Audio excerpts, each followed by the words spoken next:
Good morning. Happy Tuesday. Nope, the calendar's not wrong. It is Tuesday. I hope you had a great holiday, and thanks for tuning in. Grab your pen, piece of paper, please. I hope you have your coffee. I always need mine. Let's get ready to discuss real estate.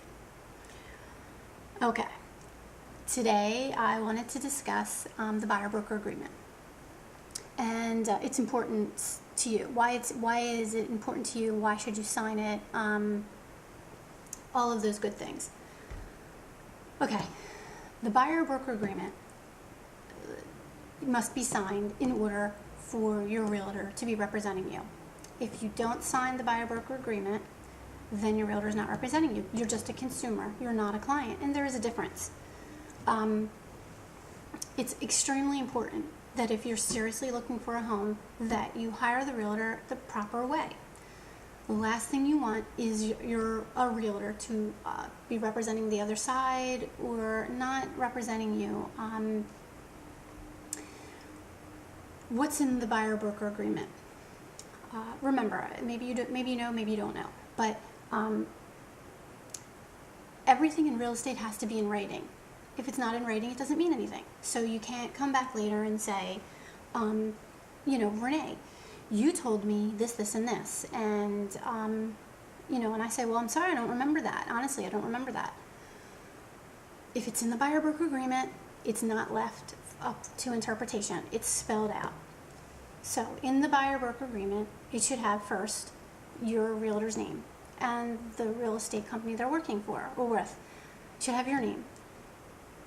It should have the dates, people. The start date, and more importantly, the end date. Excuse me.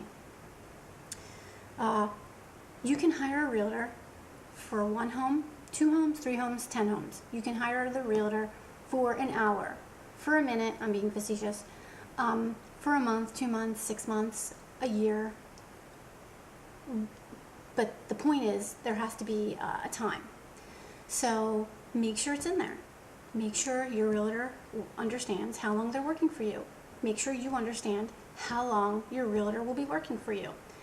Get a copy of the buyer-broker agreement. Do not leave the office without a copy of this. Also, what's in there? How is your realtor going to be paid? Is your realtor going to be paid traditionally, which means only if you purchase a home and you go to settlement? When you get the keys to the home, all the papers are signed at settlement, your realtor's paid. Or are you going to pay that realtor by the hour? Because your realtor can work by the hour. Find out, what is your fee? How much do you charge usually by the hour? Are you going to pay a retainer? These are options that you have. If you're a person that doesn't like to commit, then maybe those options work best for you. If you're seriously looking for a home and you want a realtor to look out for you, then you want to hire that realtor. Okay, I don't want to keep saying that, but it's very important to stress that. What else is in this agreement, and why is it important to you? I always put in my agreements what I'm going to be doing for you, and what I expect from you in return, because it's a two-way street. If I put in there, I spell out, if you're going to be late showing up to a property that I'm showing you, then I need notice, just as you would want me to notify you if I'm going to be late. I expect the same from my clients.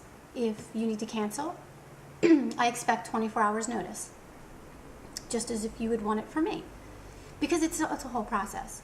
I just don't call up and schedule homes like that. It's not that easy. It's a whole long, drawn-out process for me to schedule one home. So if you're going to be late, it's going to throw off the rest of the schedule. So all that must be spelled out.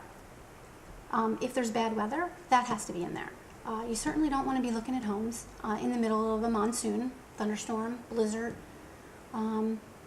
It's not safe for you. It's not safe for the realtor. Maybe you want to see homes in that type of weather, and maybe your realtor doesn't mind, but I generally don't like to show homes in bad weather. So how will that be handled? What are your realtor's hours? Does your realtor work Sundays? Does your realtor work 7 days a week? Does your realtor work from 9 to 5? It all has to be spelled out.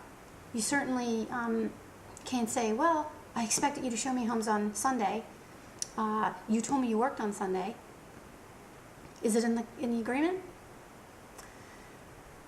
Nothing can be left to the imagination if it's in there. That's why it's there. That's why it's important to you. Okay, so, if you want the realtor to take responsibility, you have to lay this all out. Excuse me. Coffee. Okay.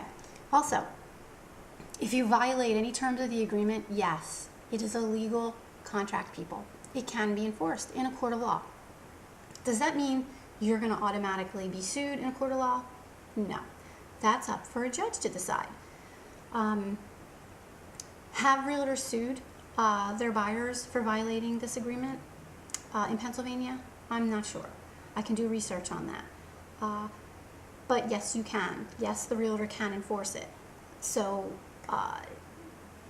the last thing you want to say is, well, I didn't know. It is a legal document, and it can be enforced. So make sure that you understand that before you sign it. So that does mean if you're going to sign it and you just plan on, well, I'll just use the realtor to show me one house and then I won't call the realtor back. But the time of the contract, the length of the contract is for 6 months. You're in that contract for 6 months, unless you talk to the realtor and they void it, you're in that contract for 6 months. Also, what a lot of buyers like to do is, what they have done in the past, I've had this happen to me, where people hire me, and then, someone in their family becomes a realtor and they just decide, I don't want to use you anymore. So they just stop calling, stop texting, stop emailing, stop communicating, breaks down. And then they call me finally one day and say, I've decided not to buy a house, but they're not telling me anything. Well, I've been in the business long enough to know the signs of when someone doesn't want to use my services anymore. So some buyers will call the broker, and they'll say, I want to fire Renee, I want to fire the realtor because they're not doing their job. I'm going to do this, this, and this. We're all independent contractors. We do not have a boss. If you hire the realtor, then that's the person you need to talk to about getting out of your contract. Yes, the broker can call me into the office. Yes, the broker can explain, your situation to me. And then it's up to me at the end of the day if I want to let you out of that agreement. If I've shown you 20 houses and spent, enormous amounts of hours with you, well, don't you think that I should be paid for my time? You expect when you go to work every day to be paid for your time. Realtors are no different. There has to be some type of respect and loyalty between us. That's why this contract exists.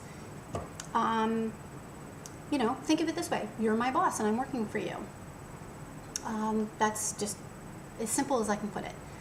It keeps you honest, it keeps me honest, and it holds me to a type of standard. This is what you expect from me. This is what I'm going to do for you. Does that make sense? I really hope that it does.